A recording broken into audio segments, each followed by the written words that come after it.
আশরাফ রেজা কয়েকটা কথা বলে যাচ্ছেন, খুব চেষ্টা করিয়েন আদায় করার, ইনশাআল্লাহ বেড়া পার হবে। আমার আকা মুস্তাফা সাল্লাল্লাহু তাআলা আলাইহি ওয়াসাল্লামকে সাহাবী জিজ্ঞাসা করছেন, আর একটা নয় দুটা নয়, গোটা মসজিদ ভর্তি সাহাবী। কালু, সকল সাহাবী জিজ্ঞাসা করেন, ইয়া রাসূলুল্লাহ সাল্লাল্লাহু তাআলা আলাইহি ওয়াসাল্লাম, দুয়া আল্লাহর নিকটে সব কোন সময় সবচাইতে বেশি কবুল হবে? এবার জোরে বলবেন না সুবহানাল্লাহ? এবার সকলেই বলেন না সুবহানাল্লাহ। আমার নবী সাল্লাল্লাহু তাআলা আলাইহি সাল্লামকে সাহাবাগণ জিজ্ঞাসা করছেন, একজন সাহাবী নয়, কালু, সমস্ত সাহাবাগণ যারা মসজিদে নববীতে ভর্তি ছিলেন সকলেই জিজ্ঞাসা করছেন, ইয়া রাসূলুল্লাহ, দুয়া কোন সময় সবচাইতে বেশি কবুল হবে?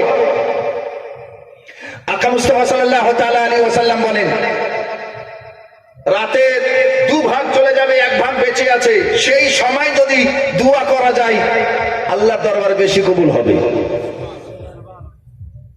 তাহলে রাতটাকে তিন ভাগ করেন, দুভাগ পেরিয়ে তৃতীয় অংশটা যেটা থাকবে, মানে ভোরের দিকে, যেমন রাত ৩টা আমাদের ভারত হিসাবে, রাত ৩টার সময়, ২:৩০টার সময়, এতক্ষণ ধরে একটা বুড়া মানুষ জেগে থাকতে পারবে? একটা যুবক যুবতী এই 4 দিন হলো বিয়ে হওয়াকে, তো এত রাত ধরে মানে দোয়া কবুল করাবার জন্য ততক্ষণ পর্যন্ত থাকবে? রাসূলুল্লাহ সাল্লাল্লাহু আলাইহি ওয়াসাল্লাম বললেন যে দাঁড়াও দাঁড়াও দাঁড়াও, আরেকটা ব্যবস্থা আছে, আমার ঝুমকে বলিয়ে সুবহানাল্লাহ। ইসলাম ধর্মটা এমন ধর্ম যে আপনার জন্য যেন খুব ভারী না হয়ে যায়, আপনার জন্য যেন খুব মুশকিল না হয়ে যায়, আপনার জন্য যেন খুব কঠিন না হয়ে যায়। ইসলাম ধর্মটা হলো হানিফ ধর্ম, ইসলাম ধর্মটা হলো সহজ ধর্ম। আকা মুস্তাফা সাল্লাল্লাহু তাআলা আলাইহি ওয়াসাল্লাম বলেন,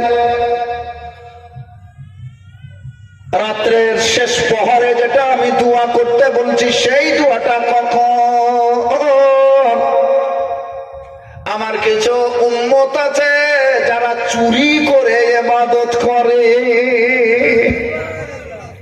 5 ওয়াক্ত নামাজ পড়েছে, সবাই দেখতে পেয়েছে, কালুর বাপ নামাজ পড়ছে, সেন্টুর বাপ নামাজ পড়ছে, গোদরের বাপ নামাজ পড়ছে, ফরজন হাজি নামাজ পড়ছে। এতে দেখাওয়াটিও হতে পারে, এতে মিলাওয়াটিও হতে পারে, এতে তাবলিগি জামাতের ধাক্কাতে আসতে পারে, এতে বিহায়ে দুটা লাঞ্ছনার ভয়ও আসতে পারে। কিন্তু এমনই একটি নামাজ আছে তার স্ত্রী পর্যন্ত জানতে পারবে না, আর সেই লোকটা বিছানা থেকে সুরসুর করে উঠে আসবে, আল্লাহর মসজিদে যেয়ে নামাজ পড়ে সেই সময় দোয়া করবে, সেই নামাজের নাম হলো চোরাই নামাজ, সেই নামাজের নাম হলো তাহাজ্জুদের নামাজ। তোরা ঝুমকে বলিয়ে সুবহানাল্লাহ। সব মানুষের চোখের আড়াল হয়ে সবাই ঘুমিয়ে থাকবে, সবাই বিশ্রাম নেবে, সবাই আরাম করবে, আর এই বান্দা আল্লাহ ভক্ত হয়ে আল্লাহকে এসে সিজদা করবে। সেই সময় যদি বিনীত ভাবে এই বান্দা দোয়া করে, বলেন ওই শুয়ে শুয়ে মুখে গোড়ালি উঠা লোকটার দোয়া কবুল হবে না এই তাহাজ্জুদ গুজারের দোয়াটা কবুল হবে? বলেন মুসলমান, বলেন। তাহাজ্জুদ গুজার আকা মুস্তাফা সাল্লাল্লাহু তাআলা আলাইহি ওয়াসাল্লাম বলেন, ওই আমার উম্মতেরা, এই ক্ষমতা সবারের নাই, তাই এসো আর একটা সরল পদ্ধতি আমি বলে দিই। আমার নবী মুস্তাফা বলেন, যখন তোমার কাছে তলোয়ার নাই, পল্লব নাই, গুলি নাই, পিস্তল নাই, মিসাইল নাই, কোন রকমের হাতিয়ার নাই, পয়সা নাই, কিছু নাই, তোমাকে অপদস্থ হতে হয়, ভাই বন্ধু বংশ বলি কিছু নাই, তখন তোমার কাছে কি কিছু আছে? আমার রাসূলুল্লাহ সাল্লাল্লাহু তাআলা আলাইহি ওয়াসাল্লাম বলেন, তুমি নিরাশা হয়ে যেও না, তোমার কাছে এখনো আছে। আর সেই জিনিসটা হলো আল্লাহর কাছে দুয়া চাহা। কিছু নাই, নিরাশা হওয়ার নাই। লা তাকনাতু মির রাহমাতিল্লাহ, আল্লাহর রহমত হতে নিরাশ হয়ে যেও না। দুই হাত পাতবে, আল্লাহর দরবারে তোমার দোয়া কবুল হবে। ইয়া রাসূলুল্লাহ, এক সময় তো বললেন, সেই সময়টা অতি কঠিন সময়। হুজুর গো, আর কি কোনো অন্য সময় আছে?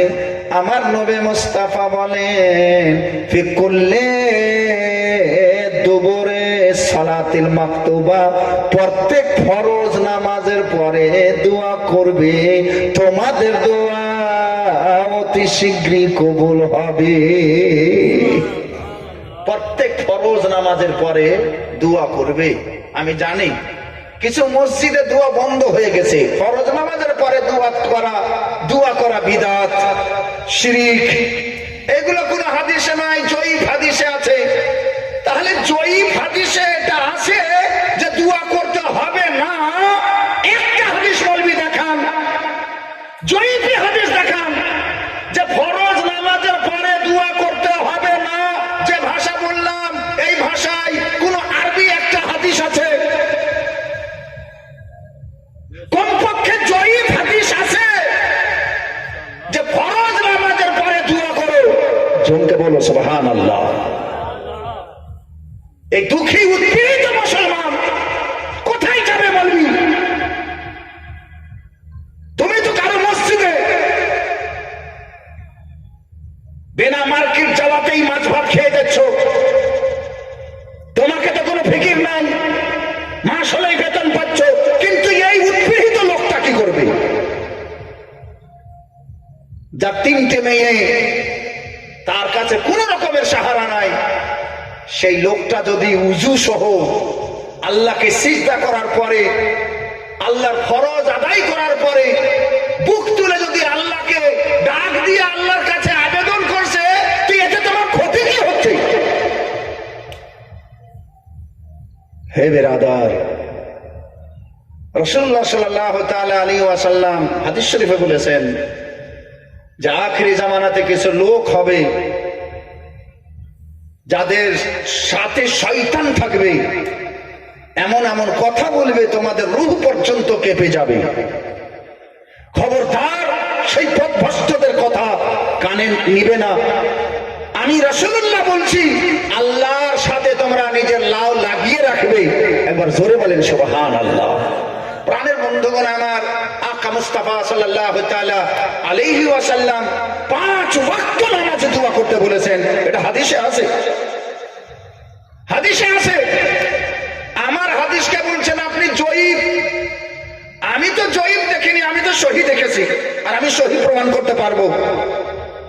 কিন্তু মেনে নিলাম আপনার কথাই জয়ীফই আছে। জয়ীফ কি? প্রত্যেক ফরজ নামাজের পরে দোয়া করো, হাদিস জয়ীফ।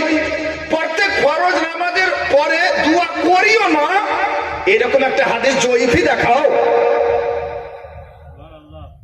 নাই। আমার কাছে একটা দুর্বল জিনিস তো আছে। আরে ঝুমকে বলো না ইয়ার সুবহানাল্লাহ। মুসলমান, খুব দুঃখের বিষয়, এইগুলো সবচাইতে বড় দুঃখের বিষয়। এই ছোট্ট কথা নিয়ে আজ আমরা এক মুসলমান অপর মুসলমানের কাছে এত দূরে হয়ে গেছি, এত দূরে হয়ে গেছি। আজ কত দুঃখ লাগছে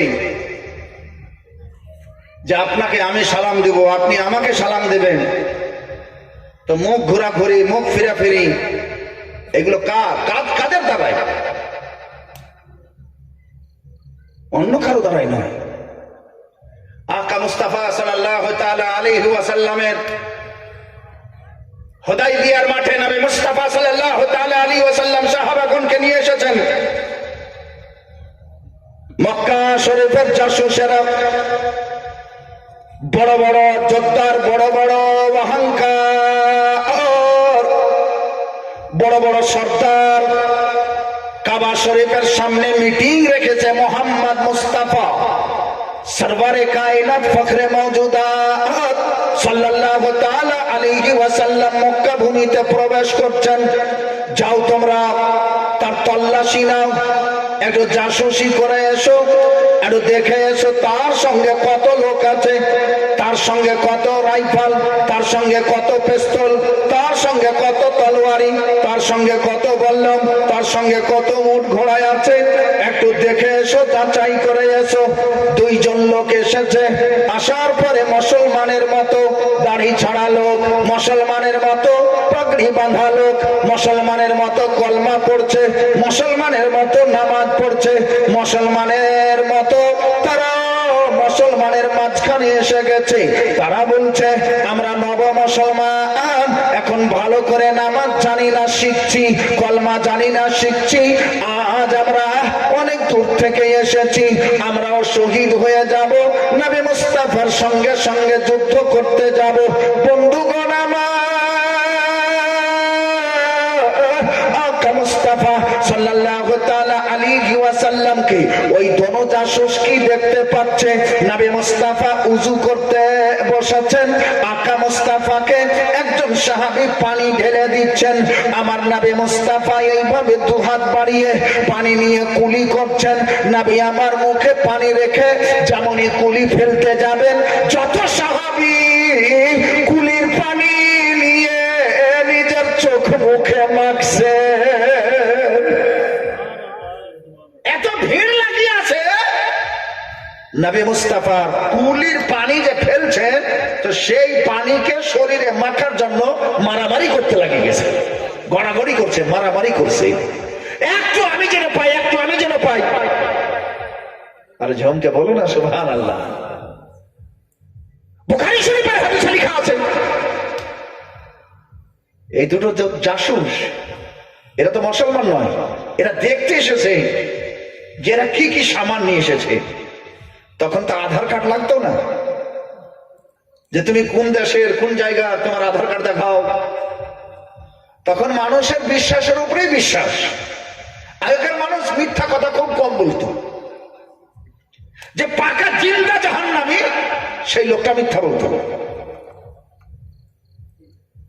ওই লোকটা, ওই দুটো লোক দেখছে, একটা দূরে যেয়ে বলছে, আচ্ছা একটা কথা বুঝতে পারলাম না, মানে রাসূলুল্লাহ সাল্লাল্লাহু আলাইহি সাল্লামকে দেখছে কুলি ফেলছেন, তো আপনারা এইভাবে পানি নিয়ে, ওর কুলির পানি নিয়ে শরীরে মাখছেন, এটা তো বুঝতে পারলাম না।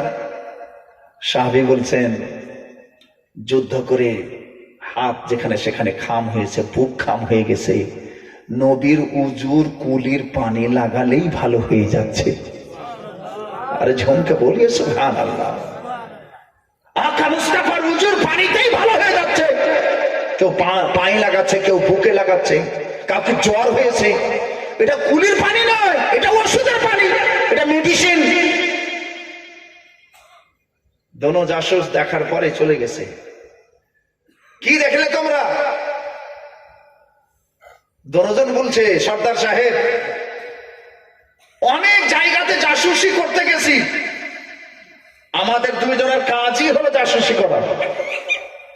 হেরেকলে বাদশার ওখানে গেছি, রোম দেশ গেছি, ইরান দেশ গেছি, সিরিয়া দেশ গেছি, কিন্তু মক্কা শরীফে মদিনা থেকে আগত সেই মুহাম্মদ রাসূলুল্লাহকে দেখলাম। যত বাদশা পৃথিবীতে আছে, কারো এই ধরনের সম্মান আমি দেখিনি, যতটা সম্মান এই মুহাম্মদুর রাসূলুল্লাহর সম্মান দেখতে পেলাম। সাহাবাগণ নিজের জীবন তার জন্য দিয়ে দিবেন। আর কারো হাত কেটেছে, কারো পা কেটেছে, তাদের জন্য কোনো ওষুধের দরকার নাই, মুহাম্মাদের কুলির পানি যথেষ্ট। আপনি কতটা লোককে রোজানা খাম খোটা করবেন, ওর কাছে মেডিসিন ফ্রিতে রাখা আছে। জীবনে তাকে জয়যুক্ত হতে পারবেন না, জীবনে তাকে মারতে পারবেন না, সন্ধি ছাড়া কোনো উপায় নাই। ঝুঁকে বলো সুবহানাল্লাহ। মক্কা শরীফের যত সর্দার বাধ্যতামূলক এসে মুহাম্মদ সাল্লাল্লাহু আলাইহি সাল্লামকে বলেছিলেন, হুজুর আকরাম সাল্লাল্লাহু আলাইহি সাল্লামকে বলেছিলেন, ইয়া রাসূলুল্লাহ সাল্লাল্লাহু তাআলা আলাইহি ওয়াসাল্লাম, আপনার সঙ্গে আমরা যুদ্ধ করতে চাই না। হে বন্ধুগণ আমার, কে বলছে রাসূলুল্লাহ সাল্লাল্লাহু আলাইহি ওয়াসাল্লামকে সাহাবাগণ নিজের জান চাইতে বেশি ভালোবেসেছেন, নবীকে নাম পর্যন্ত আদবে বলেছেন। একজন সাহাবীকে অন্য একজন সাহাবী জিজ্ঞাসা করছেন, আনতা আকবারু মুহাম্মদুর রাসূলুল্লাহ সাল্লাল্লাহু তাআলা আলাইহি সাল্লাম আকবারু সিন্নান, আপনি বড় না নবী সাল্লাল্লাহু আলাইহি সাল্লাম বড় বয়সে? তো ইনি বলছেন, আনা আকদামু মিনহু ওয়া আন্নাহু আকবারু মিন্নি। ঝুমকে বলিয়ে সুবহানাল্লাহ। তুমি বলছো কে বড়, আমি বড় না আমার রাসূল বড়? কিন্তু শোনো, আমি 2 বছর আগে নবী সাল্লাল্লাহু আলাইহি সাল্লামের 2 বছর আগে জন্মগ্রহণ করেছি, কিন্তু রাসূলুল্লাহ আমার চাইতে বড়। এটা ছিল সাহাবাদের আদব, এটা ছিল সাহাবাদের কায়দা। হে বিরাদার, আজ যদি আমরা আদবই ভুলে গেছি, কানুন কায়দাই ভুলে গেছি, শুধু দাড়ি ছাড়া টুপি রাখা দল বান্দি করে এই করে মুসলমান তো হওয়া যাবে, কিন্তু ইমানদার হওয়া যাবে না। খুব যাই হোক,